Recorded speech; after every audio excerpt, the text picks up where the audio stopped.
Welcome back students, this is doctor Anubha Sharma और आज हम डिस्कस करने वाले हैं tissue system in flowering plant. So let's begin the topic. So as you know there are certain structural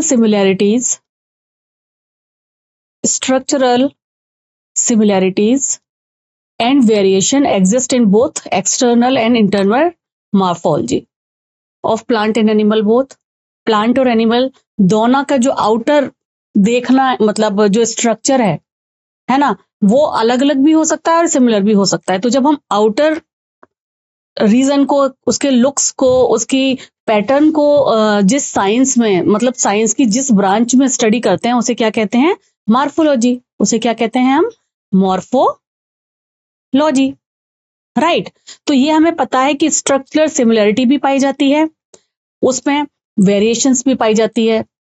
morphology में भी अगर मॉर्फोलॉजी में पाई जाती है तो इंटरनल जो चीज उसको बना रही है मींस टिश्यू, और टिश्यू किससे मिलकर बना है? सेल, है ना. तो और वो एक काइंड की जो सेल्स हैं अगर वो किसी एक काम को परफॉर्म करती हैं तो उसे हम टिश्यू बोलते हैं. राइट. ये तो हमने फर्स्ट चैप्टर में ही पढ़ लिया था.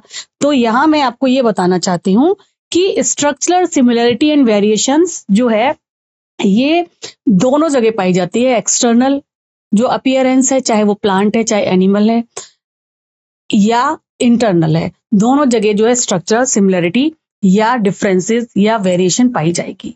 ठीक है. तो एनाटॉमी क्या है? मतलब ये जो आज हम टॉपिक लेने वाले हैं उसको लाइफ साइंसेस के किस पार्ट में हम पढ़ेंगे?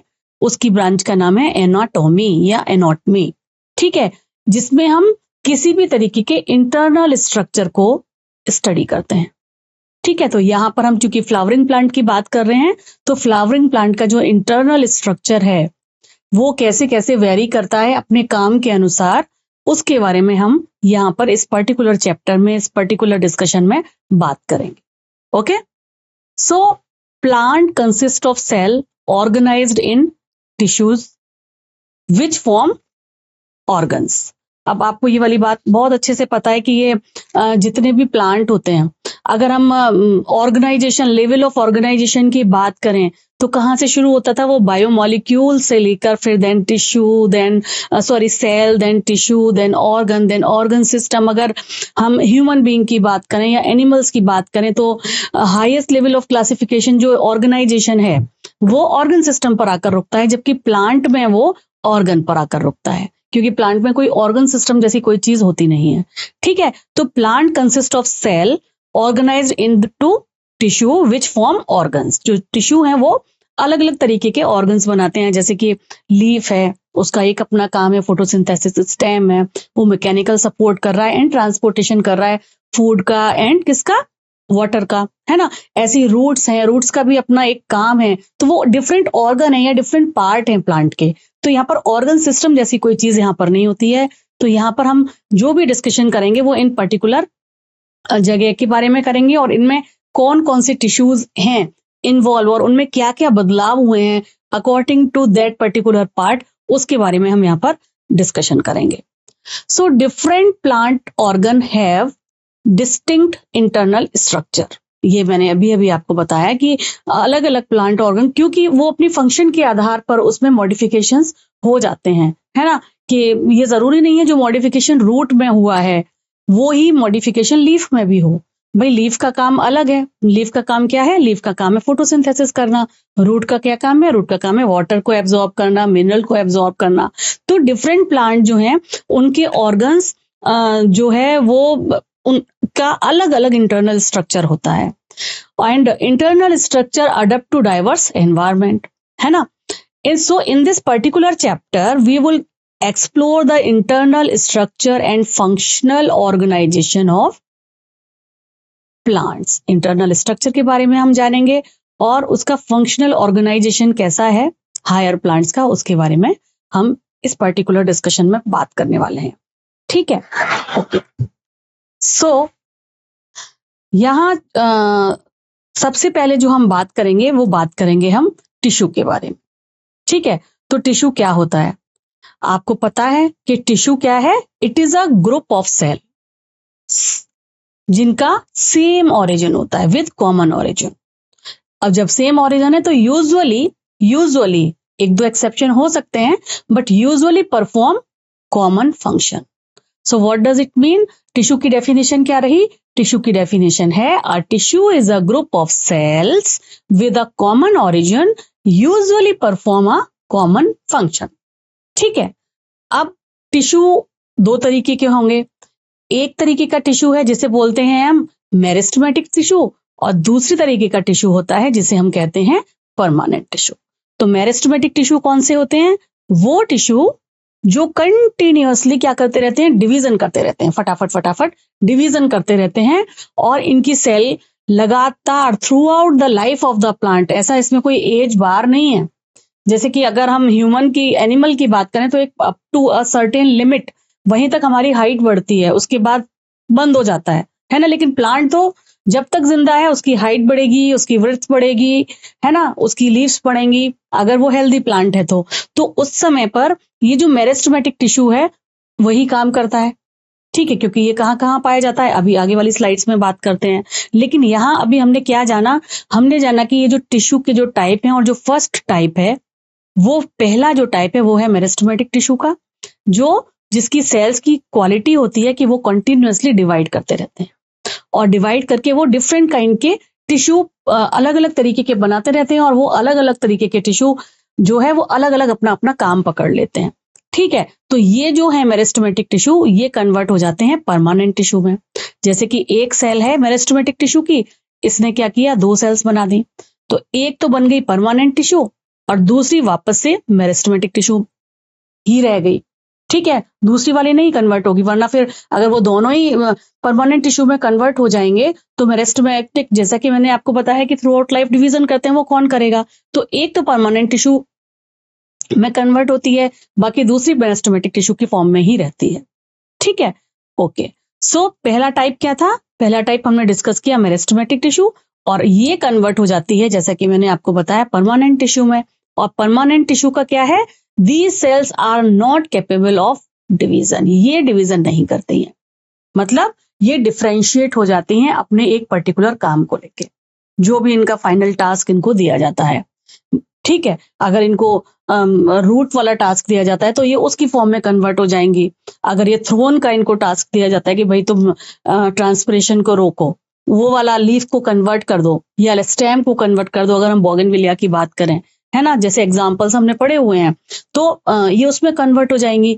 तो ये जो परमानेंट टिश्यू है वो डिवीजन नहीं करती। तो मोटा मोटा इस स्लाइड में हमें क्या पता चला?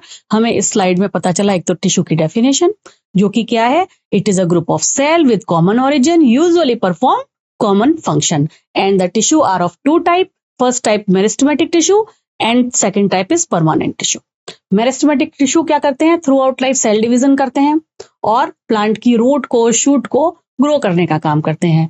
मेरिस्टेमेटिक टिश्यू ही कन्वर्ट हो जाएंगे डिवीजन के बाद, कुछ कन्वर्ट होते हैं परमानेंट टिश्यू में, और वो फिर अपना मतलब कि डिफरेंशिएट हो जाते हैं इन अ पर्टिकुलर वे, जिसे हम कह सकते हैं कि वो परमानेंट टिश्यू में कन्वर्ट हो गए, चाहे वो किसी भी तरीके का काम उन्हें पकड़ाया जाए। ठीक है, तो परमानेंट टिश्यू के अंदर कोई भी डिवीजन की कैपेबिलिटी नहीं होती है, वो अपने काम को पकड़ लेते हैं। ठीक है, दो तरीके के टिश्यू के टाइप मैंने आपको बताया। चलिए अब देखते हैं आगे वाली स्लाइड में हम क्या डिस्कस करेंगे। आगे वाली स्लाइड में हम मेरिस्टेमेटिक टिश्यू को ही और थोड़ा सा ज्यादा इलेबोरेट करके डिस्कस करते हैं। ठीक है, तो मेरिस्टेमेटिक टिश्यू सेल डिवीजन करते हैं, ये हमने जाना, लेकिन ये कहाँ पाए जाते हैं? ठीक है, तो ये कहाँ पाए जाते हैं? तो ये पाए जाएंगे जब सेल डिवीजन करेंगे तो क्या करेंगे? ये ग्रोथ करेंगे। तो जब ये ग्रोथ करेंगे तो ये ग्रोथ वाले रीजन में पाए जाएंगे, राइट। तो ग्रोथ वाला रीजन क्या है? या तो शूट टिप है जिसे एपिकल मेरिस्टेम कहते हैं, या तो रूट टिप है जिसे रूट क्या बोलते हैं? एपिकल रूट टिश्यू बोलते हैं। मेरिस्टेम, रूट कैप के जस्ट पीछे जो होते हैं मेरिस्टेमेटिक टिश्यू ही तो होते हैं, जो फटाफट फटाफट फटाफट डिवीजन कर रहे होते हैं। ठीक है, so these tissue found in growth region, that is specialised region of active cell division. और एक्टिव सेल डिवीजन कहाँ होती है? ये होती है मेरिस्टेम में। कहाँ होती है एक्टिव सेल डिवीजन? मेरिस्टेम में होती है। ठीक है, तो मेरिस्टेमेटिक टिश्यू मेरिस्टेम में पाए जाते हैं, वहां भी एम है, यहां भी एम है। ठीक है, अब मेरिस्टेम कितने तरीके के हैं ये देखते हैं। फर्स्ट हो गया apical meristem, then second intercalary meristem, and then third one is lateral meristem. ठीक है, अब इस डायग्राम को थोड़ा सा ध्यान से देखेंगे। इस डायग्राम में तीनों तरीके के मेरिस्टेम दिखाए गए हैं। जो शूट के टिप पर है, टॉप पर है, उसे बोल रहे हैं एपिकल मेरिस्टेम, और यहां पर डिवीजन फटाफट फटाफट होगा और शूट की लंबाई बढ़ेगी। ठीक है, अब जब शूट की लंबाई लगातार बढ़ रही है तो पहले शूट इतना था, फिर इतना हुआ, फिर इतना हुआ, फिर इतना हुआ। ठीक है, अब यहां पर हमारा चलिए दूसरे कलर से ले लेती हूं। ओके, यहाँ पे हमारा मेरिस्टेमेटिक टिश्यू था, शूट लंबा हो गया, यहाँ पर भी है, और इसका कुछ पार्ट यहाँ पर छूट गया। ये यहाँ हो गया, इसका कुछ पार्ट जो पीछे छूटा था यहाँ छूट गया, यहाँ छूट गया, यहाँ छूट गया, यहाँ छूट गया। ठीक है, तो इस तरीके से ग्रोथ हुई। प्लांट पहले छोटा था, फिर लंबा हुआ, फिर लंबा हुआ, फिर लंबा हुआ, है ना। तो एपिकल मेरिस्टेम तो टॉप पर रहेगा, एपिक्स वाले पार्ट में रहेगा, तो ये लगातार शूट की लंबाई बढ़ाता है। कुछ पार्ट जो ये पीछे छूट जाता है, ये वाला जो पीछे छूट जाता है, उसको बोलते हैं इंटरकेलरी मेरिस्टेम। ठीक है, और तीसरा जो है लेटरल मेरिस्टेम, वो परमानेंट सेल्स के लेटरल साइड पर भी होता है, जो क्या करता है, उस जैसे लाइक अगर ये शूट है तो उस तने की मोटाई को बढ़ाने का काम करेगा, वहां डिफरेंशिएट होगा और तने की मोटाई बढ़ाने का काम करेगा, स्टेम की मोटाई बढ़ाने का काम करता है।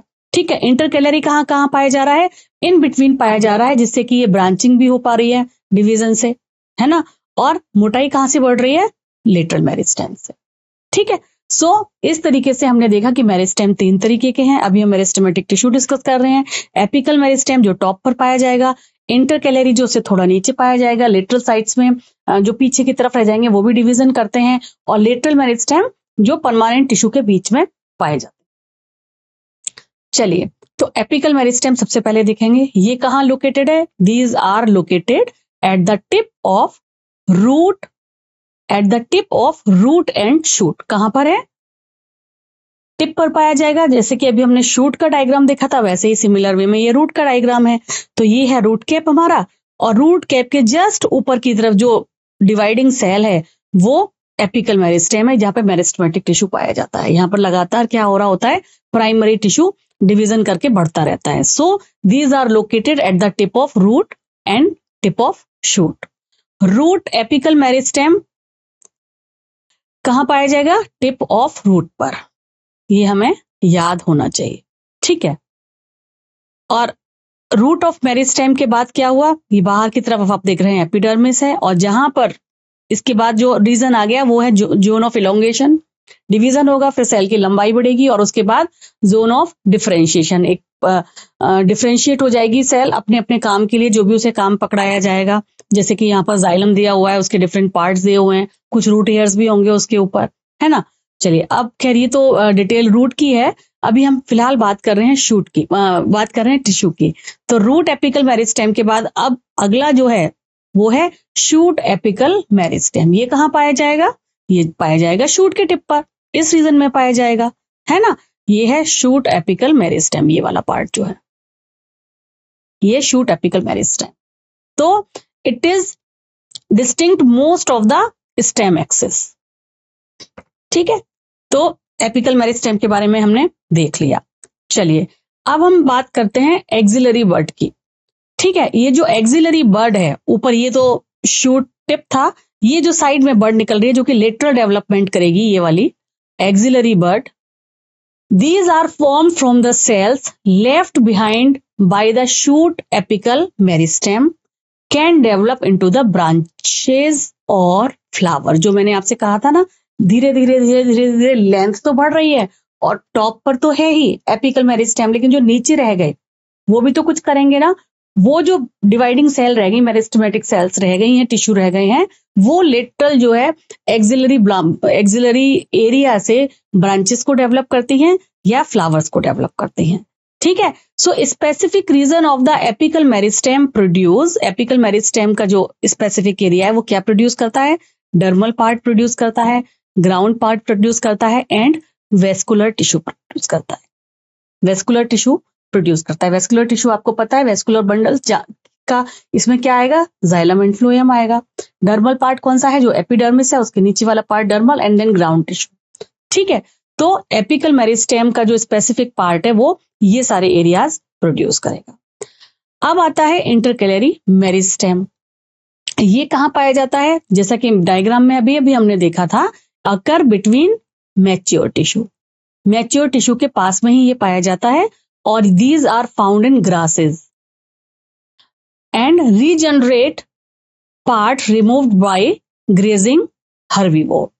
जैसे कि अभी अभी हमने डिस्कस किया था कि भाई अगर ऊपर से लाइक लेंथ बढ़ रही है, ठीक है, और ये मेनली ग्रासेस में पाया जा रहा है, ये पॉइंट में उस टाइम बताना आपको भूल गई, ये हमें याद रखना है कि इंटरकैलरी मेरिस्टेम जो है मेनली कहाँ पाया जा रहा है?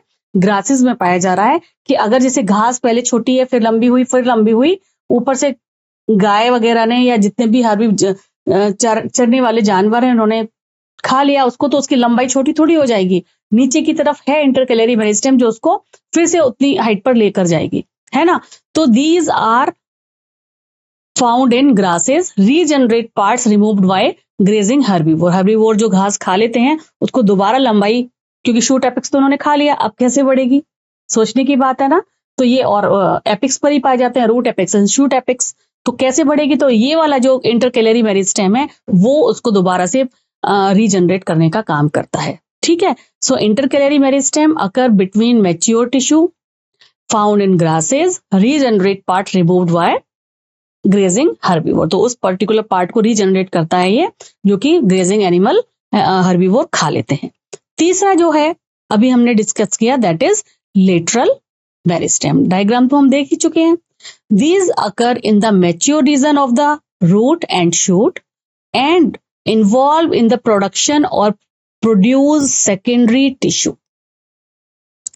Appear later in the life. जो secondary tissue है वो ये डेवलप करेगा लेटरल मेरिस्टेम, ठीक है। तो यानी कि लेटरल मेरिस्टेम जो उसकी चौड़ाई है, तने की चौड़ाई, अच्छा तने की चौड़ाई किस में बढ़ेगी? उसमें बढ़ेगी। सेकेंडरी टिश्यू किस में डेवलप होगा? जिसमें कैम्बियम डेवलप होगा। यानी कि ये मेनली कहाँ पाया जाएगा? मेनली जिसमें जो डाइकोट है वहां पर पाया जाना चाहिए, ठीक है। So example fascicular vascular cambium, interfascicular vascular cambium, cork cambium, these are the examples lateral meristem के। क्योंकि मोनोकोट की तो लंबाई उतने ज्यादा, वो तो उनके तने वगैरह सब क्या से होते हैं, बहुत सॉफ्ट होते हैं, उसमें कोई हार्डनेस कॉर्क कैम्बियम तो है नहीं। तो जो लेटरल मेरिस्टेम है ये मेनली पाया जाएगा वहां पर जहां कॉर्क कैम्बियम है, जहाँ एक टाइम के बाद जो है तना कैसा हो जाता है? ब्राउन हो जाता है ना। तो कॉर्क कैम्बियम जहां रहता है, जहां वेस्कुलर कैम्बियम रहता है, वहां पर ये पाया जाता है। और ये किस में पाया जाएगा? जहां सेकेंडरी टिश्यू की ग्रोथ होगी, जो कि बाद में होती है, ठीक है। तो ये तीनों तरीके के मेरिस्टेम के टाइप थे। अब हम देखेंगे प्राइमरी एंड सेकेंडरी मेरिस्टेम क्या होता है, ठीक है। Primary meristem and secondary meristem. तो जो प्राइमरी मेरिस्टेम है वो जब भी प्लांट उगता है उसके एकदम शुरू में ही डेवलप जो हो जाता है, सॉफ्ट पार्ट जो डेवलप होता है उसे प्राइमरी मेरिस्टेम कहते हैं। So it appear early in the plant life and it contribute to the primary plant body. Like कौन कौन सा इसमें आ जाएगा? एपिकल एंड इंटरकैलरी, ठीक है। Secondary appear later in the plant life, जैसा कि अभी अभी हमने देखा सेकेंडरी ग्रोथ के टाइम पर सेकेंडरी टिश्यू जब जनरेट होगा तब हमारा लेटरल डेवलप हो रहा था, ठीक है। So it contribute in the secondary plant body, lateral meristem. इस तरीके से भी प्लांट के जो मेरिस्टेम टिश्यू है इसको क्लासिफाई किया गया है। तो एपिकल एंड इंटरकैलरी ये दोनों आते हैं प्राइमरी मेरिस्टेम में, और जो कॉर्क कैम्बियम वगैरह करता है लेटरल, उसकी ग्रोथ कराता है, उसको रखा गया है सेकेंडरी मेरिस्टेम के टाइप में, ठीक है। चलिए अब हम बात करते हैं परमानेंट टिश्यू की। अभी तक हमने क्या बात की? अभी तो हमने बात की है पेरेन्काइमा की, मेरिस्टेम की, कि वो जो मेरिस्टेम है वो कितने कितने तरीके का होता है ना। अब हम बात करने वाले हैं परमानेंट टिश्यू की। चलिए तो देखते हैं इसमें कितने तरीके के टिश्यू हैं और परमानेंट टिश्यू की डेफिनेशन क्या है। तो permanent tissue formed when new cell form meristem become specialised and lose the ability to divide. Meristematic cells क्या करती हैं? डिवीजन करती हैं, परमानेंट सेल डिवीजन नहीं करती हैं, एक फाइनल फॉर्म में आ जाती हैं और उन्हें जो भी काम दिया जाता है वो ये करती हैं। ये बात हमने कर ली थी, ठीक है। तो ये किससे मिलती हैं, ये किससे बनती हैं, ये बनती मेरिस्टेमेटिक सेल से ही हैं और ये स्पेशलाइज्ड बनती हैं अपने काम को लेके, है ना। जैसे कि कई बार मैंने बता दिया, लीफ का बनेगा, स्टेम बनेगा, स्टेम का किसी तरीके की सेल बनेगी या रूट्स की किसी तरीके की सेल बनेगी जिसे एक पर्टिकुलर काम दिया जाएगा। तो ये स्पेशलाइज होती हैं अपने काम के लिए और इनके अंदर डिवीजन करने की कैपेबिलिटी नहीं होती है, वो सेल डिवीजन नहीं कर पाती हैं, so lose the ability to divide, ठीक है। कॉन्स्टिट्यूट द परमानेंट और mature cell and we can classify permanent tissue into 2 different category. हम परमानेंट टिश्यू को 2 अलग अलग कैटेगरी में डिवाइड कर सकते हैं। पहला है सिंपल टिश्यू और दूसरा है कॉम्प्लेक्स टिश्यू, ठीक है। दूसरा है complex tissue. Simple tissue composed of similar kind of cell, similar cell in structure and function, देखने में भी वो सेम होंगी और उनका काम भी एक जैसा होगा और काम उन्हें पकड़ा दिया जाएगा, उनमें सेल डिवीजन नहीं होगा। दूसरा है कॉम्प्लेक्स, नाम ही अपने आप में बता रहा है कि ये कुछ कॉम्प्लेक्स टाइप की सेल होंगी। तो इसमें these are composed of different type of cell, काम एक ही होगा लेकिन उनकी अलग अलग सेल स्ट्रक्चर्स होंगे और वो एक दूसरे को डायरेक्टली या इनडायरेक्टली सपोर्ट कर रहे होंगे, ठीक है। चलिए देखते हैं सिंपल टिश्यू में कौन कौन से आएंगे। सिंपल टिश्यू जैसा कि नाम अपने आप को बता रहा है कि it is made up of only one type of cell based on structure and function. We can classify simple tissue into 3 different categories. First is parenchyma, second is collenchyma and third one is sclerenchyma. Simple tissue कौन से हुए? Simple tissue हुए जो किसी भी एक तरीके की सेल से बने हुए होते हैं। पहला है parenchyma, ये इस तरीके का राउंडेड स्ट्रक्चर है, it may B rounded, it may be oval shape, it may B circular, ठीक है। दूसरा है कोलेनकाइमा, ठीक है, एंड तीसरा है स्क्लेरेनकाइमा। ये इनके क्रॉस सेक्शंस दिए हुए हैं। अब आप देख पा रहे हैं कि पेरेनकाइमा कैसा है, ओवल शेप है, ठीक है, राउंडेड है।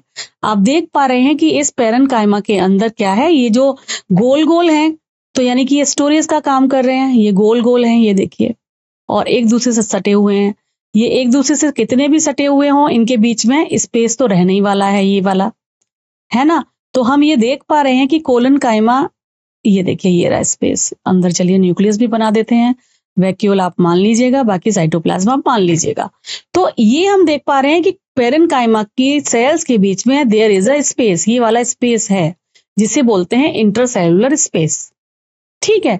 वो क्या कोलेनकाइमा और स्क्लेरेनकाइमा में भी प्रेजेंट होता है। तो अगर हम इनका क्रॉस सेक्शन देखें तो ये हम देख पा रहे हैं कि इसके में कोई भी हेडिंग ऐसा नहीं है कि इंट्रासेलुलर स्पेस हो, क्योंकि ये जिस तरीके की शेप की हैं, ये इस तरीके की शेप की हैं, कोई स्पेस बच ही नहीं रहा है। और इनके चारों तरफ कुछ डिपोजिशंस जरूर है जो इसको थोड़ा सा थिकनेस प्रोवाइड करेगा, हार्डनेस प्रोवाइड करेगा। सिमिलरली स्क्लेरेनकाइमा को भी अगर हम देखें तो ये भी कुछ हेक्सागोनल टाइप की शेप का है और इनके बीच में भी कोई स्पेस नहीं है, हालांकि ल्यूमन इज प्रेजेंट, ठीक है। तो अभी इनका डिटेल जो है हम नेक्स्ट स्लाइड में डिस्कस करते हैं। चले नेक्स्ट स्लाइड पर। ओके, तो सबसे पहले है पेरेनकाइमा, ठीक है। Major component within an organ, किसी भी ऑर्गन का जो मेजर कंपोनेंट है वो पेरेनकाइमा होगा। इनकी सेल्स कैसी हो सकती हैं, आइसोडाइमेट्रिक हो सकती हैं, स्फेरिकल हो सकती हैं, ओवल हो सकती हैं, it may be round, it may B polygonal और इट में बी इलोंगेटेड, किसी भी तरीके की एक तरीके की शेप की हो सकती हैं इनकी सेल्स। लेकिन इनकी सेल्स के बीच में intracellular space, air space present होता है। इसकी जो सेल वॉल होती है वो कैसी होती है, कैसी सेल वॉल दिख रही है हमारे को, सेल वॉल थिन दिख रही है। तो थिन सेल वॉल है जो कि सेल्यूलोज की बनी हुई है एंड क्लोजली पैक्ड और with small intercellular space. Closely packed कितना भी कर देंगे फिर भी ये वाला स्पेस तो जैसा मैंने आपको बताया प्रेजेंट है ही, ठीक है। और विद स्मॉल इंट्रासेलुलर स्पेस, क्योंकि इसमें क्लोरोप्लास्ट है तो इसका क्या काम रहेगा, इसका काम रहेगा फोटोसिंथेसिस करना, है ना, स्टोरेज करना एंड सिक्रीशन करना। तो हम पेरेनकाइमा के काम को इस तरीके से याद रखते हैं S3, यानी सिंथेसिस, व्हाट सिंथेसिस, प्लांट क्या सिंथेसाइज करते हैं? मेनली तो अपना खाना सिंथेसाइज करते हैं through photosynthesis, photosynthesis, storage and secretion. ठीक है, ये पैरेन्काइमा के काम हो गए। ठीक है, चलिए मूव करते हैं नेक्स्ट टाइप ऑफ सेल में, दैट इज कोलनकाइमा। कोलनकाइमा जो है ये कहाँ पाई जाती है? ये जस्ट एपिडर्मिस के नीचे वाली जो लेयर है वो कोलनकाइमा होगी, और किसमें मेनली? ये होगी डाइकॉट में present. So it is located just below the epidermis. There is no intracellular space, intracellular space नहीं है, वो मैंने आपको अभी भी बना के दिखा दिया था अभी लास्ट की एक आध स्लाइड पहले, इस तरीके का है ना। तो कोई भी इंट्रासेलुलर स्पेस इसमें नहीं है। सेल्स जो हैं वो थिकन्ड है, मोटी है, डायग्राम अपने आप को दिखा रहा है क्योंकि इसमें कुछ कुछ पिंक कलर का डिपोजिशंस हैं, है ना। So cells thickened at the corner due to deposition of, it may be cellulose, hemicellulose and pectin. Pectin है, हार्डनिंग है, तो ये क्या करेगा? स्ट्रेंथ प्रोवाइड करेगा, यानी कि ये मैकेनिकल सपोर्ट में हेल्प करेगा। लेकिन पहले इसका साइज तो देख लें। इसका size, it may be oval shape, it may B spherical shape, it may B polygonal shape, often containing chloroplast. किसी भी तरीके की शेप का है लेकिन इसमें क्लोरोप्लास्ट है। ठीक है, अच्छा फंक्शन क्या रहेंगे? फंक्शन रहेंगे जैसा कि मैंने बताया आपको कि यहाँ पैक्टिन प्रेजेंट है, हेमीसेल्यूलोज प्रेजेंट है, तो ये मैकेनिकल सपोर्ट प्रोवाइड करेगा। किसको? Growing part of the plant.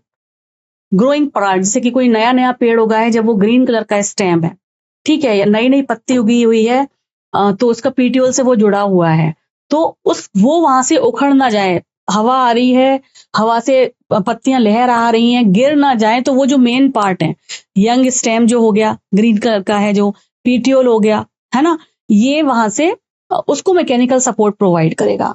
किसी भी तरीके के एक्सटर्नल एनवायरमेंटल फैक्टर से जो है वो हट ना जाए अपनी लोकेशन से। ठीक है, तो पीटीओल, यंग स्टेम इसके एग्जाम्पल्स होंगे जहां पर ये मैकेनिकल सपोर्ट प्रोवाइड करेंगी। क्लोरोप्लास्ट इसके अंदर है, तो ये फूड एसिमिलेशन भी करेंगी उनमें, अगर जिसके पास क्लोरोप्लास्ट है। ठीक है, समझ में आ गया इसका काम? क्यों मैकेनिकल सपोर्ट देंगी? क्योंकि इसमें पैक्टिन प्रेजेंट है। चलिए अब चलते हैं next type of cell, that is sclerenchyma. अभी हम किसकी बात कर रहे हैं? हम सिंपल टिश्यू की बात कर रहे हैं, है ना, उसको ही क्लासिफाई किया गया है। अगला है स्क्लेरेन्काइमा। स्क्लेरेन्काइमा का ये डायग्राम आप देख पा रहे हैं, और ये कैसी हैं? ये लॉन्ग हैं, नैरो हैं, with thick lignified wall having numerous pits. ये देखिए, ये इसकी कितनी ज्यादा थिक वॉल है ना। तो जब ये थिक है तो ये लंबी लंबी हैं, ये देखिए लॉन्गिट्यूडनल और थिक वॉल्ड है, और ये देखिए ये जो सारा का सारा एरिया है ये थिक वॉल्ड है, और इसके बीच में एक छोटी सी ल्यूमन प्रेजेंट है, ये ल्यूमन है, ये ल्यूमन है। ठीक है, ये ल्यूमन है। ठीक है, सो लॉन्ग, नैरो रह जाएंगी, और क्योंकि इसकी सेल वॉल बहुत थिक है, और क्यों थिक है? Because of the presence of lignin, lignified wall and numerous pit, बहुत सारी पिट्स प्रेजेंट है जिससे वो कनेक्टेड रहती हैं एक दूसरे से। यूजुअली डेड, क्योंकि यहां पर कोई भी हमें न्यूक्लियस दिखाई नहीं दे रहा है, तो ये कैसी होती हैं? Dead, lacking protoplast. प्रोटोप्लास्ट भी इसमें नहीं होता है। तो स्क्लेरेन्काइमा कहाँ पाई जाएगी?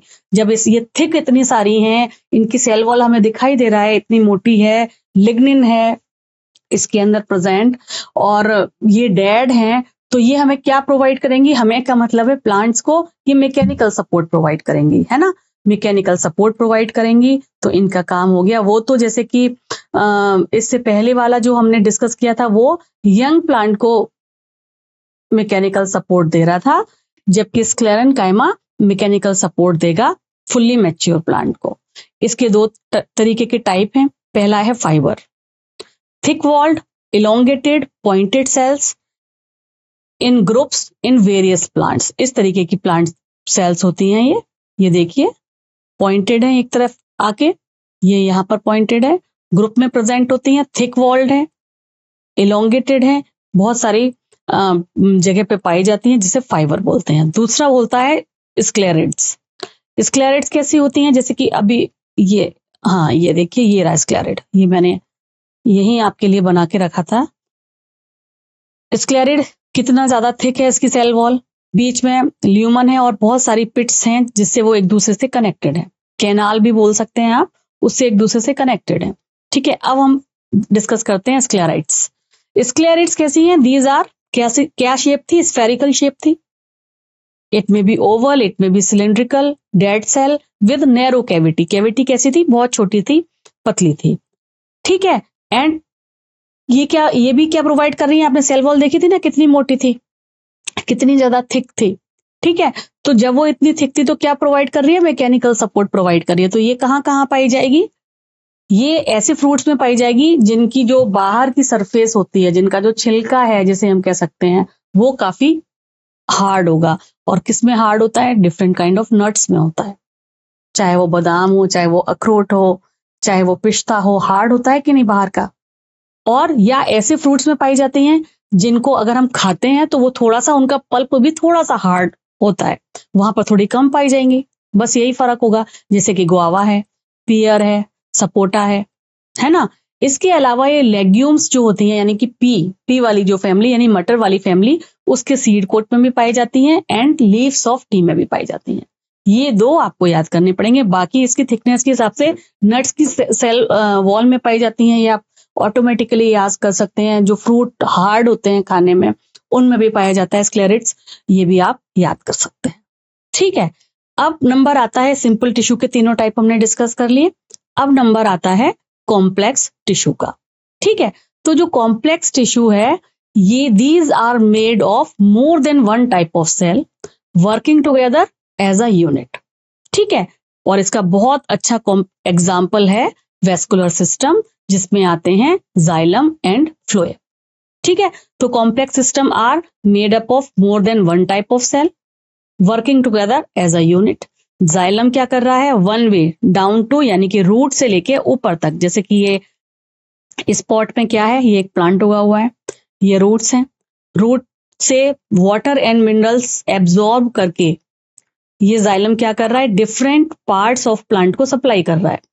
ठीक है, एंड जबकि दूसरा जो ब्लू में एरो आपको दिखाया हुआ है, ये क्या कर रहा है? फोटोसिंथेसिस हो रही है लीफ में, और उससे जो डिफरेंट पार्ट्स, मतलब रूट में भी प्रोवाइड करेगा और ऊपर भी प्रोवाइड करेगा, नीचे भी प्रोवाइड करेगा। सभी जगह क्या कर रहा है? ऑटोमेटिकली फूड का डिस्ट्रीब्यूशन कर रहा है। कौन? फ्लोएम। जबकि जाइलम क्या है? ये आप देख रहे हैं वन वे फ्लो है जाइलम का, नीचे से ऊपर, क्योंकि पानी तो नीचे ही है ना, नीचे ही है। तो हम देख पा रहे हैं कि जो जाइलम है वो वन वे फ्लो है, ऊपर की तरफ जा रहा है, और यहाँ पर बीच में कोई भी एंड वॉल नहीं है। There is no end wall in between the cell. जबकि फ्लोएम में हम क्या देख रहे हैं? फ्लोएम में टू वे फ्लो है, क्योंकि वो खाना जड़ को भी देगा और नीचे वाला जो स्टेम है, नीचे वाली जो लीव्स है, उनको भी खाना देगा। इसके अलावा ऊपर भी जहां जहां पत्तियां हैं, उसके लेटरल सारे रीजन पे, वहां पर भी फूड प्रोवाइड करेगा, है ना।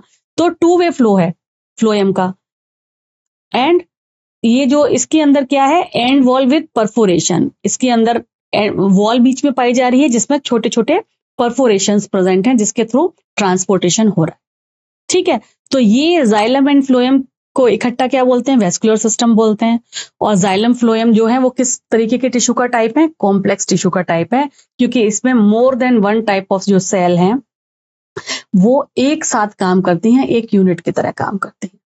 ठीक है, समझ में आ गया? चलिए मूव करते हैं नेक्स्ट स्लाइड की तरफ। पहला जो डिस्कशन होगा वो होगा जाइलम को लेके। जाइलम का क्या काम है? Xylem conduct water and mineral from root to stem, leaf, provide mechanical support. Mechanical support भी प्रोवाइड करते हैं क्या? जाइलम। ठीक है, what are the components of xylem? सबसे पहला है tracheids, then vessels, then xylem fibre, then xylem parenchyma. ठीक है, ये जो दिखाई दे रही हैं, दीज आर ट्रैकीड्स। ये जो पाइप लाइक स्ट्रक्चर दिखाई दे रहा है, दीज आर वेसल्स।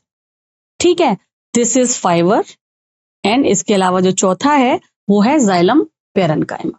ठीक है, स्ट्रक्चर भले ही डिफरेंट है, लेकिन ये वाटर कंडक्शन में एक दूसरे को हेल्प करेंगे। कैसे हेल्प करेंगे देखते हैं। तो सबसे पहले हम डिस्कस करेंगे ट्रैकीड्स एंड वेसल्स को। ठीक है, ट्रैकिड्स कैसा था, अभी अब हमने डायग्राम देखा, ये लंबा लंबा था पूरा, है ना। So these are elongated, thick walled, end wall कैसी है, लिग्निफाइड है, ठीक है, काफी थिक है। टेपरिंग यानी कि इस तरीके से है, ऊपर से पतली हो रही है, तो टेपरिंग। एंड डेड सेल्स कैसी हैं ये कैसी हैं, डेड सेल्स विदाउट प्रोटोप्लाज्म, ठीक है। वेसल्स कैसी हैं, these are like pipe, cylindrical, इसी तरीके का था ना structure. So these are long cylindrical tubes made of vessel members with lignified wall, large central cavity, यहां पर बीच में सेंट्रल कैविटी है, ठीक है, जो एक दूसरे के साथ जुड़ी हुई हैं, large central cavity, devoid of protoplasm, protoplast इसमें भी नहीं होता है। And these are the characteristic feature of angiosperm, क्योंकि वेसल्स जो है एंजियोस्पर्म से नीचे नहीं पाई जाती हैं, जिम्नोस्पर्म तक, क्योंकि वहां तक तो पूरा वेस्कुलर सिस्टम डेवलप ही नहीं हुआ है। एंजियोस्पर्म में आकर ही पूरा वेस्कुलर सिस्टम डेवलप हुआ है, और वहां पर वेसल्स जो है, these are the characteristic feature of angiosperm, ये हमें याद रखना है, ठीक है। चलिए, अब है xylem fibre and xylem parenchyma. Xylem fibre क्या है, these are again highly thickened wall structure, obligated central lumen, and may be septate और एसेप्टेड, मतलब इसके बीच में वॉल हो भी सकती है और नहीं भी हो सकती है। जबकि जाइलम पेरेन्काइमा क्या है, पेरेन्काइमा तो लिविंग ही होगी, है ना। सो दीज आर लिविंग, यानी कि ये तीनों लिविंग नहीं थे, तीनों पार्ट जो जाइलम के थे अभी तक के, वो क्या थे, डेड पार्ट थे। Tracheids, vessels and xylem fibre. केवल जो पेरेन्काइमा है, दीज आर लिविंग, और जब ये लिविंग है तो ये थिन वॉल्ड होंगी and made up of cellulose. Parenchyma का काम क्या होता है, पेरेन्काइमा का काम होता है, जो हमने देखा, स्टोर फूड करेगा ये, एनी फॉर्म में बी स्टार्च और फैट, और कुछ और भी सब्सटेंस लाइक टेनिन, इसको भी स्टोर करने का काम करता है। And it facilitate radial conduction of water, मतलब ऐसा तो नहीं है नीचे से लेकर ऊपर तक पानी लगातार जा रहा है, आसपास की भी जो जगह है ना, मतलब ऊपर तो गया लेकिन ब्रांचेस में नहीं जाएगा क्या, नीचे के ब्रांचेस में नहीं जाएगा क्या, जाएगा ना। तो रेडियल कंडक्शन ऑफ वाटर में ये हेल्प करता है। कौन, जैसे कि लाइक इस तरीके का आप ऐसे कर सकते हैं, ठीक है। बाकी चीजें ऊपर लेके जा रही हैं, लेकिन ये रेडियल कंडक्शन ऑफ वाटर में हेल्प करता है जाइलम पेरेन्काइमा, ठीक है। चलिए, प्राइमरी जाइलम क्या होता है, primary xylem, we can classify primary xylem into two different category, protoxylem and metaxylem. Protoxylem यानी प्रोटो मीन्स प्रिमिटिव, जो कि पहले बनेगा, है ना। So first form primary xylem, first formed primary xylem को प्रोटोजाइलम कहते हैं, और जो बाद में लेटर फॉर्म प्राइमरी जाइलम को क्या बोलते हैं, मेटाजाइलम। प्राइमरी जाइलम का जो पहले पार्ट बन गया उसे प्रोटोजाइलम बोलेंगे, और जो बाद में बनेगा उसे मेटाजाइलम कहेंगे।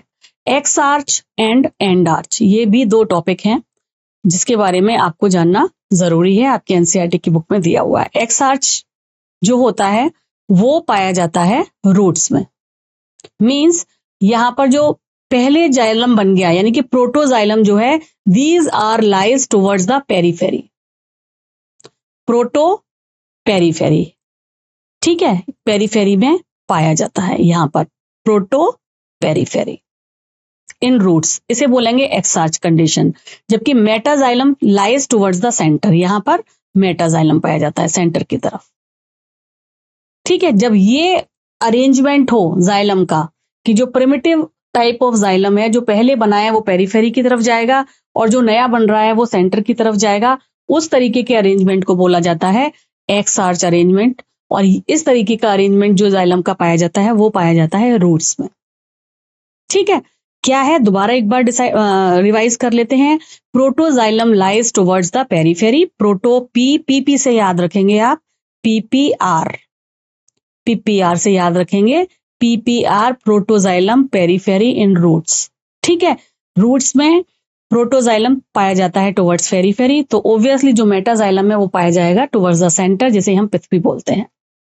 एंड आर्च इसका जस्ट अपोजिट होगा। जब हमने पीपीआर याद रख लिया तो इसका जस्ट अपोजिट हम रखेंगे स्टेम के लिए, जिसमें कि प्रोटोजाइलम पाया जाएगा टुवर्ड्स द सेंटर। ये देखिए यहां पर है टुवर्ड्स द सेंटर। जो प्रिमिटिव टाइप का जाइलम है जो सबसे पहले बना है वो सेंटर में पाया जाएगा, यानी कि पिच की तरफ पाया जाएगा, और मेटाजाइलम पाया जाएगा टुवर्ड्स द पेरिफेरी। इसे बोला जाएगा एंड आर्च। अगर आपने पीपीआर याद रख लिया और आपको एक क्लियर है तो दूसरा उसका जस्ट अपोजिट आप बना सकते हैं। चलिए नेक्स्ट है फ्लोएम। फ्लोएम का क्या फंक्शन है? फ्लोएम का फंक्शन हमें पता है कि ये फूड को क्या करता है, ट्रांसपोर्ट करता है। कहां से? लीफ से लेके बाकी प्लांट के पार्ट पे। ठीक है, अब फ्लोएम के कंपोनेंट्स कौन कौन से हैं? फ्लोएम के कंपोनेंट्स जिम्नोस्पर्म में, क्योंकि ये आपको पता है वेस्कुलर सिस्टम जो डेवलप हुआ है हाईली डेवलप तो एंजियोस्पर्म में ही आकर हुआ है, तो यहाँ पर ये बताया गया है कि जिम्नोस्पर्म में एल्ब्यूमिनस सेल्स होती हैं एंड सीव सेल्स होती हैं। ये जिम्नोस्पर्म के केस में अगर क्वेश्चन पूछा जाएगा तो हमें याद होना चाहिए कि इसके वेस्कुलर सिस्टम, क्योंकि वेस्कुलर सिस्टम तो टेरिडोफाइट के आगे ही सही शुरू हुआ है, बिल्कुल सिंपल, वहां फिर थोड़ा सा एडवांसमेंट देन फुल्ली एडवांसमेंट। ठीक है, तो जिम्नोस्पर्म में एल्ब्यूमिनस सेल्स एंड सीव सेल्स पाई जाती हैं, जबकि एंजियोस्पर्म में फुल्ली डेवलप ये हो जाता है तो यहाँ सीव सेल्स हैं, यहाँ सीव ट्यूब एलिमेंट पाए जाते हैं। कुछ कंपेनियन सेल्स होती हैं जो एज अ कंपेनियन काम करती हैं सीव ट्यूब के साथ। ठीक है, यानी कि उसके काम को कुछ काम को उसको वो सपोर्ट करेंगी। सपोर्ट तो खैर चारों ही करेंगे, और फूड सिंथेसाइज कराने में, उसको सपोर्ट देने में देन फ्लोएम, जैसे जाइलम पेरेन्काइमा थी वैसे फ्लोएम पेरेन्काइमा है, जैसे जाइलम फाइबर्स थे वैसे फ्लोएम फाइबर है, जैसे वास्क फाइबर भी कहते हैं। तो एंजियोस्पर्म के 4 कंपोनेंट कौन कौन से?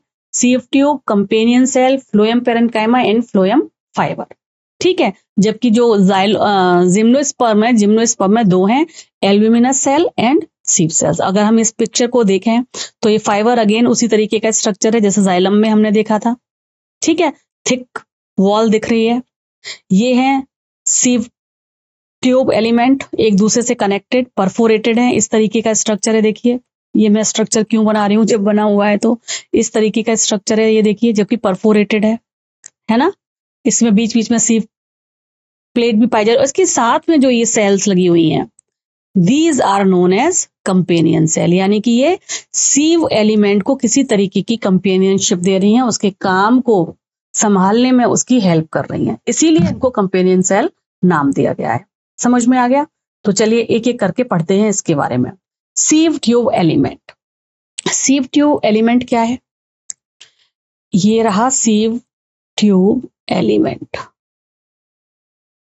यानी कि दिस वन, ये है सीव ट्यूब एलिमेंट। ये कैसा दिख रहा है हमको? लॉन्ग दिख रहा है, ट्यूब लाइक स्ट्रक्चर दिख रहा है एंड अरेंज्ड लॉन्गिट्यूडनली अरेंज दिख रहा है। These are associated with companion cell, जो हम कई बार बात कर चुके हैं, ये जो साथ में है ना ये कंपेनियन सेल है, इसके साथ ये जो चल रही है। ठीक है, so these are associated with companion cell. End wall, ये जो एंड वॉल है इसकी, ये देखिए परफोरेटेड है ना, तभी तो एक से दूसरी सेल में जाएगा खाना जो ये बनाएंगी leaves. So and wall perforated to form sieve plate, sieve plate बनाती हैं, एंड वॉल परफोरेटेड होती हैं। Mature element lack a nucleus, जब ये मैच्योर हो जाती हैं तो इसमें न्यूक्लियस नहीं होता है। यहाँ पर देखिए बाकी सेल्स में न्यूक्लियस दिख रहा है, यहाँ पर कोई न्यूक्लियस नहीं दिख रहा है। So mature element doesn't have nucleus but have peripheral cytoplasm, peripheral cytoplasm होता है, एंड लार्ज वैक्यूल, बड़ी सी वैक्यूल है, और इसका साइटोप्लाज्म क्या है, जब बड़ी वैक्यूल है तो पेरिफेरल एरिया में ही सिमट जाएगा, है ना, क्योंकि इसका मेन काम कंडक्शन का है, भाई जगह तो चाहिए, कंडक्शन कैसे होगा, इसलिए these are the properties of sieve tube element. समझ आ गया? चलिए देखते हैं अगला क्या है। अगला है कंपेनियन सेल, जो इसको कंपेनियनशिप देगा। कंपेनियन सेल मैंने आपको बताया था उसके बगल में ही लगी हुई है। ये हमारा क्या था? ये हमारा सीव ट्यूब था, ये हमारा था सीव ट्यूब, है ना। इसके बगल में ये जो है ये है कंपेनियन सेल, ये देखिए ये है कंपेनियन सेल जो मैच्योर हो, इसमें न्यूक्लियस नहीं था और ये सारी बातें हो गई। अभी हम कंपेनियन सेल पर फोकस करते हैं। कंपेनियन सेल क्या है? These are specialised parenchymatous cell closely associated with sieve tube element as I discussed. ठीक है, ये क्लोजली एसोसिएटेड होते हैं सीव ट्यूब एलिमेंट के साथ। Help to maintain pressure gradient in sieve tube, क्या हेल्प कर रहे हैं जब एसोसिएटेड हैं? कि प्रेशर ग्रेडियंट जो लगेगा फ्लोएम में, ट्रांसपोर्टेशन में हाई कॉन्सेंट्रेशन से लो कॉन्सेंट्रेशन पर जाएगा। फूड सिंथेसाइज हो रहा है लीफ में, फिर वो प्रेशर से नीचे आएगा, तो वो जो प्रेशर ग्रेडियंट है उसे मेंटेन करने का काम करेंगे कंपेनियन सेल। कैसे? क्योंकि इसके बीच बीच में भी क्या है, there is certain type of pits, तो ये प्रेशर ग्रेडियंट को मेंटेन करने का काम करती हैं। Help to maintain pressure gradient in sieve tube and control sieve tube function, sieve tube के फंक्शन को कंट्रोल करती है। ठीक है, अगला है फ्लोएम पैरेन्काइमा। फ्लोएम पैरेन्काइमा भी हमें दिखाई दे रही है। What is the shape? Elongated है, टेपरिंग सेल्स हैं with dense cytoplasm and nucleus. इसका साइटोप्लाज्म और न्यूक्लियस जो है काफी डेंस है। डेंस साइटोप्लाज्म इसका मतलब इसमें फटाफट एक्टिविटीज चल रही होंगी, और लिविंग भी होती हैं। ये न्यूक्लियस प्रेजेंट है और इनका काम होता है, जैसा कि पैरेन्काइमा है, ये भी फूड स्टोरेज करेगा। और क्या स्टोरेज करेगा? रेजिन्स है, लेटेक्स है, म्यूसिलेज है, इन सभी को ये एज अ सेकेंडरी प्रोडक्ट जो हमें मिलते हैं ना कुछ चीजें प्लांट से, उन सभी को स्टोर करने का काम करता है फ्लोएम पैरेन्काइमा। ठीक है, अब ये सारी चीजें स्टोर कहाँ होती हैं? ये सारी चीजें डाइकोट की प्रॉपर्टी है, डाइकोट में स्टोर होती हैं, है ना। रेजिन किसी हमने मक्का, ज्वार वगैरह इनसे तो नहीं सुना, लेटेक्स वगैरह रबड़ प्लांट से ही मिलता है, वो डाइकोट है। तो ये जो है किसमें एब्सेंट होंगी? मोनोकोट में एब्सेंट होती हैं। क्या? Phloem parenchyma. ठीक है, चलिए अगला है फ्लोएम फाइबर, जिसे बोलते हैं बास्ट फाइबर। क्या बोलते हैं? बास्ट फाइबर या phloem fibre. These are sclerenchymatous cell. Sclereids होती हैं, यानी कि इनकी जो वॉल है वो काफी कैसी होगी? मोटी होगी, है ना, because of the presence of certain elements, pectin and all, है ना। सो स्क्लेरेnchymatous सेल्स होती हैं, generally absent in primary phloem. Primary phloem में ये नहीं पाई जाती हैं, but present in secondary phloem. और सेकेंडरी फ्लोएम बनेगा किसमें? सेकेंडरी फ्लोएम बनेगा डाइकोट में, है ना। सेकेंडरी ग्रोथ ही उसमें होती है। सो These are generally absent in primary phloem, ये भी एब्सेंट है, और इससे पहले जो हमने डिस्कस किया वो भी एब्सेंट है। ठीक है, इलोंगेटेड, लंबी हैं, unbranched, pointed end thick walled. लंबी हैं, sorry, these are elongated, unbranched, there is no branching, pointed and thick walled, become dead at maturity। Maturity के टाइम पर ये डेड सेल हो जाती हैं। और ये कैसी होती हैं बास्ट सेल? वो सारी चीजें जो हमें कमर्शियली मिलती हैं प्लांट से, जैसे कि जूट, फ्लैक्स, हेम्प, ये जिन्हें हम कमर्शियल यूज करते हैं, जूट से रस्सी बनाई जाती है, फ्लैक्स जिसमें एडवर्टाइजमेंट होते हैं, ये सारी की सारी चीजें हमारे को फ्लोएम जो मिलती हैं वो डाइकोट से ही मिलती हैं, और वो फ्लोएम फाइबर होते हैं, इसीलिए इसको बास्ट फाइबर भी कहते हैं। अब अगला आता है टिश्यू सिस्टम। हमने जाइलम डिस्कस कर लिया, फ्लोएम डिस्कस कर लिया, अब हम डिस्कस करने वाले हैं टिश्यू सिस्टम। टिश्यू सिस्टम क्या है? डिफरेंट काइंड ऑफ टिश्यू हमने डिस्कस किए, सिंपल टिश्यू, कॉम्प्लेक्स टिश्यू। अब जो tissue structure and function very based on their location, वो प्लांट में एक्चुअली कहाँ प्रेजेंट है उसके हिसाब से उसका जो स्ट्रक्चर और फंक्शन है वो चेंज होता है। जैसे कि अगर ये एक प्लांट है तो इसकी जो आउटर सरफेस पर जो टिश्यू है दैट इज एपिडर्मिस।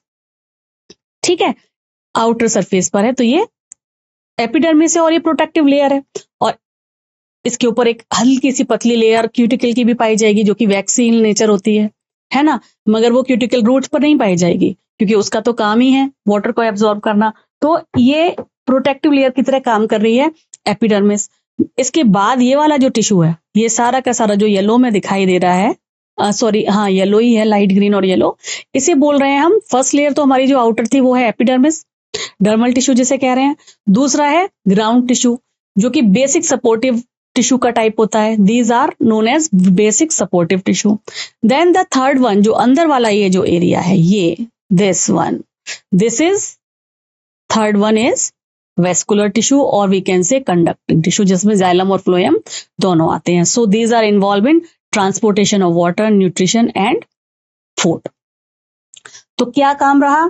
टिश्यू को हमने टिश्यू सिस्टम को 3 डिफरेंट कैटेगरी में डिवाइड किया, their location and their function. जो आउटर लेयर है जिसे हमने कहा एपिडर्मिस, उसका काम था प्रोटेक्शन, आउटर प्रोटेक्शन लेयर।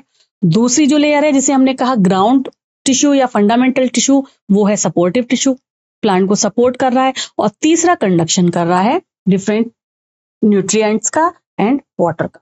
ठीक है, चलिए अब एपिडर्मल टिश्यू सिस्टम को समझते हैं।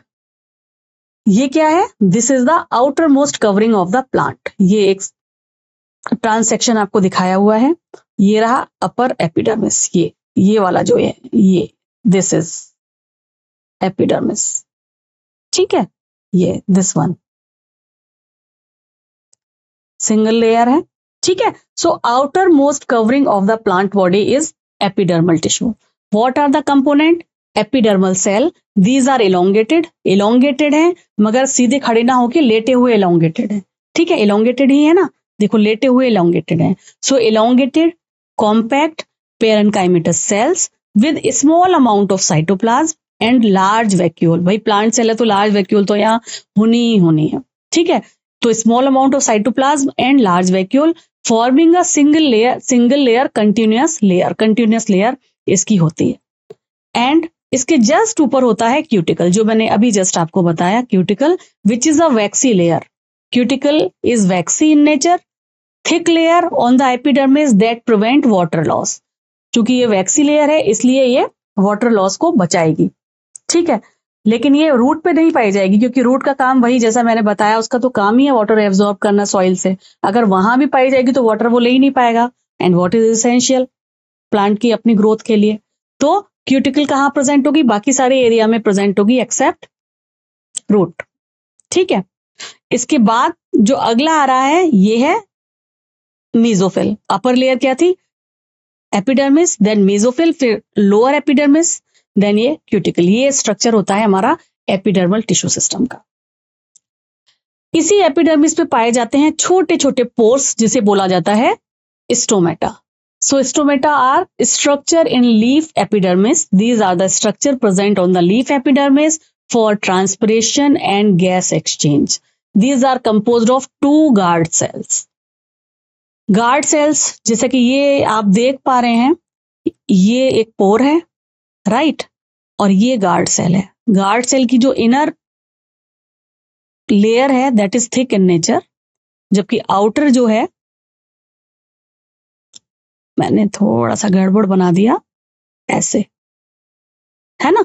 तो ये वाली और ये वाली क्या है? गार्ड सेल है, ठीक है। सो गार्ड सेल किस शेप की दिखाई दे रही है हमें? This is bean shaped structure present in most of the plant, dumbbell shaped in grasses में डम्बल शेप की होती है। तो ये हमें पॉइंट एक्सेप्शन है, इसलिए याद रखना है। With thick inner wall thick है, दिखाई दे रहा है, और बाहर की जो वॉल है वो कैसी है? थिन है, ठीक है। इसमें छोटे छोटे इस तरीके के स्टोमेटा पाए जाते हैं।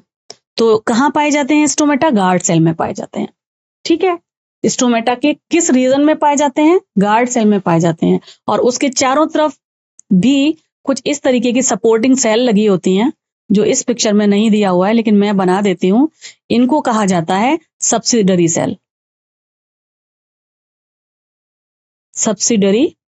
सेल्स, ठीक है। सो सब्सिडियरी सेल्स क्या है? These are the specialised epidermal cells around guard cell forming the stomatal aperture. इस पूरे रीजन को स्टोमेटा कहा जाता है। स्टोमेटल अपर्चर बनाने का काम करती हैं सब्सिडियरी सेल्स, ठीक है। तो स्टोमेटा कहाँ पाए जाते हैं? एपिडर्मिस पर। एपिडर्मिस में प्रेजेंट सर्टेन स्ट्रक्चर हैं जो कि ट्रांसपिरेशन एंड गैस एक्सचेंज में हेल्प करते हैं। ओके, क्लियर हुआ? चलिए अब हेयर्स की बात करते हैं। Root hair, these are unicellular elongation for plant and mineral absorption. Roots के ऊपर रूट हेयर होते हैं, पता है? तो रूट हेयर कैसे हैं? वो रूट के ऊपर, ये जैसे रूट है अगर कोई, तो यहाँ रूट हेयर पाए जाते हैं ना, ये रूट कैप है यहाँ पे, ठीक है। ये मेरिस्टेमेटिक रीजन है, ऊपर की तरफ जो है ये रूट हेयर्स जो पाए जाते हैं, ये कैसे हैं? यूनिसेल्युलर हैं, elongated हैं, and these are mainly responsible for water and mineral absorption. दूसरे होते हैं जो हेयर्स, जिन्हें बोलते हैं ट्राइकोम्स। ये पाए जाते हैं स्टेम के ऊपर। ये कैसे हैं? ये मल्टी सेल्युलर हैं। What is the difference between root and stem? Root के जो हैं वो यूनिसेल्युलर हैं, और स्टेम के जो हैं वो कैसे हैं? स्टेम यहां लिख देती हूं मैं। स्टेम के कैसे हैं? मल्टी सेल्युलर हैं। So these are multicellular hair on the stem which can be branched. Stem के अगर ऊपर पाए जाएंगे तो ये इस तरीके के भी हो सकते हैं, मैंने कहा ये इस तरीके के भी हो सकते हैं, ब्रांच भी हो सकते हैं या अनब्रांच्ड भी हो सकते हैं और मल्टी सेल्यूलर हैं। तो इस तरीके का स्ट्रक्चर कुछ कुछ इसका हम बना सकते हैं। इनको क्या कहा जा रहा है? ट्राइकोम्स कहा जा रहा है। So multi cellular hair on the stem which can be branched, unbranched, soft, stiff and sometimes secretly help to prevent water loss. Water loss को prevent करने में help करते हैं। ये किसके आउटर स्ट्रक्चर हुए? एपिडर्मिस के हुए। हेयर पाए जाते हैं आउटर साइड पर। ठीक है, अब ग्राउंड टिश्यू सिस्टम जो है, अभी हमने एपिडर्मिस डिस्कस कर लिया, अब हम ग्राउंड टिश्यू डिस्कस कर रहे हैं। These are comprises all tissue except epidermis and vascular bundles. यानी कि ये ऊपर वाला हमने डिस्कस कर लिया, पिंक वाला जिसमें रूट हेयर्स हैं, जिसमें स्टोमेटा हैं, डिस्कस किया ना अभी। ये क्या था? ये एपिडर्मिस थी। क्या था ये? एपिडर्मिस। ये जो है बीच वाला पार्ट, ये क्या है? ये है vascular bundle.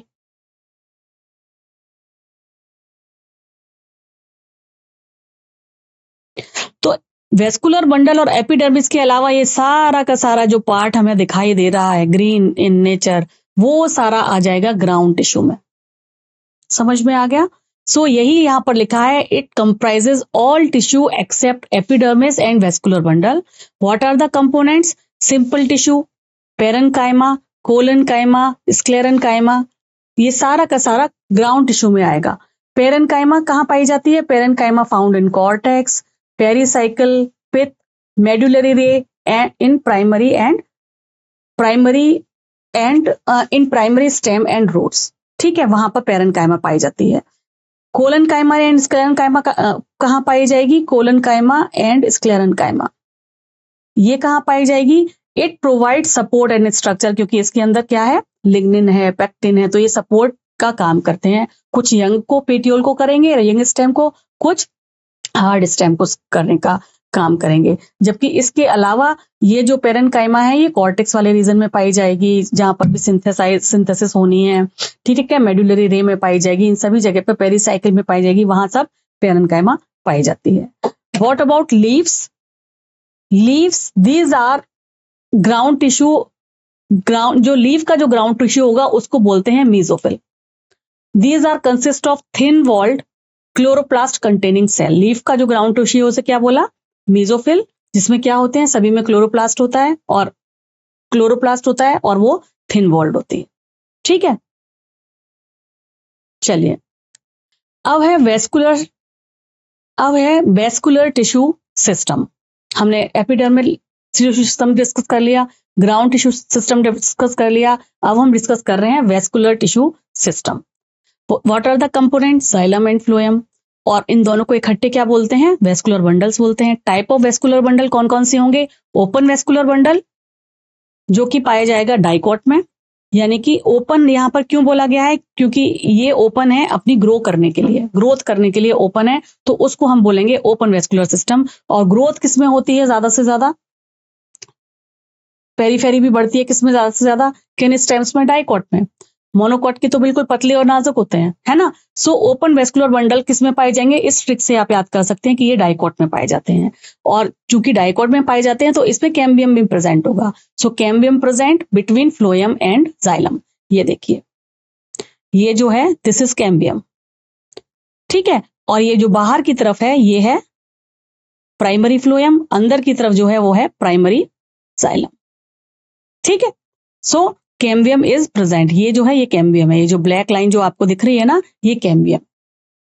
So open vascular system can form secondary xylem and phloem tissue. Secondary xylem और फ्लोएम टिश्यू बनेगा ही डाइकॉट में, प्राइमरी मोनोकॉट में नहीं बनेगा। तो जब ये डाइकॉट में पाया जाता है इस तरीके का वेस्कुलर सिस्टम, तो ये सेकेंडरी जाइलम एंड फ्लोएम बनाएगा। दूसरा है क्लोज्ड वेस्कुलर सिस्टम, यानी कि ये एक लिमिट के आगे ग्रो नहीं करेगा, इसका मतलब ये सॉफ्ट रहेगा, इसका मतलब ये प्रॉपर्टी होगी मोनोकॉट की। ठीक है, सो इसमें मोनोकॉट की प्रॉपर्टी है तो इसमें कैम्बियम प्रेजेंट नहीं होगा। ठीक है, ये हमें याद रखना है। सो जब कैम्बियम प्रेजेंट नहीं होगा तो इसमें they can not form secondary tissue as well. Secondary tissue यानी कि secondary xylem and secondary phloem भी ये नहीं बनाएंगे, है ना, वो रिलेटेड है सारा का सारा। अच्छा, अरेंजमेंट की बात करें तो जाइलम फ्लोएम डिफरेंट तरीके से अरेंज होते हैं। पहला जो अरेंजमेंट होता है इसका वो होता है रेडियल अरेंजमेंट, जिसमें xylem and phloem arranged alternatively on different radius. This is common in root. इसका रेडियस अलग है, फ्लोएम इस रेडियस पर है ना। फ्लोएम और जाइलम दोनों जो है रेडियल सिमेट्री में, यहां पर ये पिक्चर दिखाई हुई है, एनसीईआरटी की पिक्चर है जी। इसमें जाइलम और फ्लोएम जो है ऑल्टरनेटिवली अरेंज होते हैं अलग अलग रेडियस पर। दूसरा होता है कॉन्जॉइंट। कॉन्जॉइंट अरेंजमेंट में क्या होता है, xylem and phloem situated on the same radius, same radius पर जाइलम और फ्लोएम अरेंज होते हैं। These are common in stem and leaves. ठीक है। Phloem usually located outside of xylem. इसमें फ्लोएम जो है, ये देखिए फ्लोएम आउटसाइड है, यहां पर भी फ्लोएम आउटसाइड है। ये क्लोज क्यों है, क्योंकि इसके अंदर देयर इज नो कैम्बियम, यानी कि ये मोनोकॉट की बात हो रही है। अगर कैम्बियम प्रेजेंट है तो उसको हम बोलेंगे ओपन वेस्कुलर सिस्टम, यानी कि ये डाइकॉट की बात हो रही है। दोनों की पिक्चर्स यहां पर दिखाई, ठीक है। तो कॉन्जॉइंट क्या है, जहां पर जाइलम और फ्लोएम एक ही रेडियस में सिचुएटेड होते हैं और जिसमें फ्लोएम आउटसाइड पर है, जाइलम अंदर की तरफ है। अगर वो क्लोज्ड है यानी कि वो मोनोकॉट की बात हो रही है, अगर वो ओपन है तो वो डाइकॉट की बात हो रही है, ठीक है। तो ये था आपका सारा का सारा टिश्यू सिस्टम, और आई होप आपको लेक्चर समझ आया होगा। Still you have any query you can write down the comment box, we will discuss it later. तब तक के लिए खुश रहिए और खूब पढ़िए। Thank you.